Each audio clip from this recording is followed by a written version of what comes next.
Joining us now to break some of this down is Diva CEO and cryptocurrency investing for dummies author Kiana Danial. Kiana, it's great to have you with us. Got to ask you about what's happening with Coinbase in court today. Madison really set it up nicely there. I mean, the big question is, should we be looking at crypto as a security? Is it a commodity? Is it another kind of asset? If we don't regulate it to a certain degree, are we leaving it wide open for fraud and sort of a wild, wild west marketplace? Your thoughts about this case heading to court? Absolutely. Thank you so much for having me. And I think it's great. The regulations are great because this is a wild, wild west. However, to answer your question, what is cryptocurrency? It really, to me, the reason why I got into crypto was its massive allure of being a decentralized asset.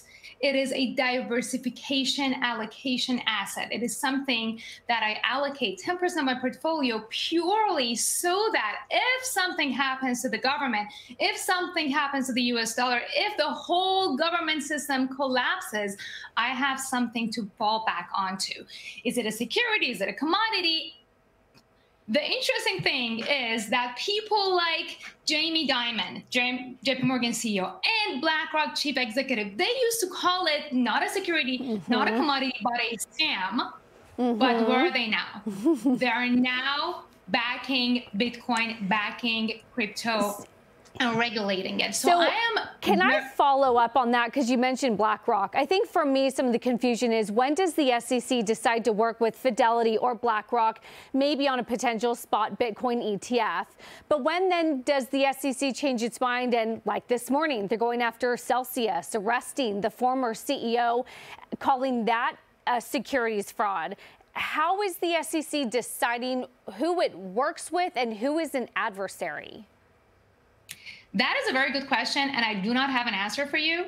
There are certainly some bad actors in this space. Let's keep that clear. There are certainly scammers in this space and bad actors, and there are certainly people who are genuinely working towards a decentralized blockchain technology that could potentially someday take over the US dollar. So I don't know SEC's intentions. Are they getting fed by BlackRock? Are they getting fed by JP Morgan so that they can take out their competitors? I don't have answers for you. I'm sitting here with my popcorn while holding on to my Bitcoin. Kiana, you talk about crypto as a hedge against, a national currency that goes awry. But it's interesting to me that a lot of the authorities over our national currency want to create a centralized digital bank currency. In other words, they want to be the official Bitcoin, so to speak.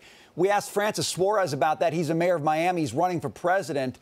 This is what he had to say about it.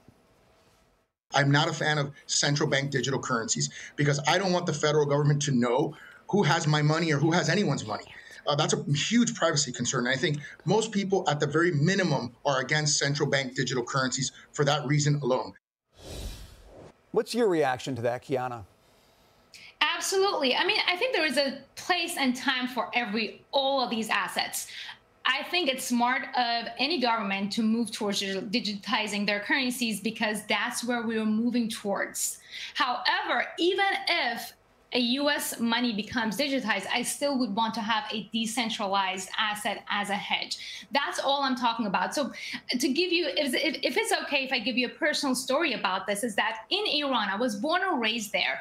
After the revolution, my dad, who was very successful, very wealthy, the Iranian government came in and froze his bank accounts. Now, the Iranian government, the new regime, was a bad actor and did that. I'm not saying the US government would do that. I'm not saying lose trust in your government. But if my dad had a fraction of his wealth in something decentralized like Bitcoin back then, I wouldn't have brought up in poverty. All I'm saying is, I don't care if the US dollar becomes digitized. I want a hedge. I want Bitcoin as a hedge against that. And I don't think any of this will really depreciate the value of Bitcoin. It will, in fact, strengthen it. Kiana, I think that's one of the strongest reasons in favor of people being open to an alternative cryptocurrency. Great story. Thank you very much for being with us today. We appreciate it. Thank you for having me.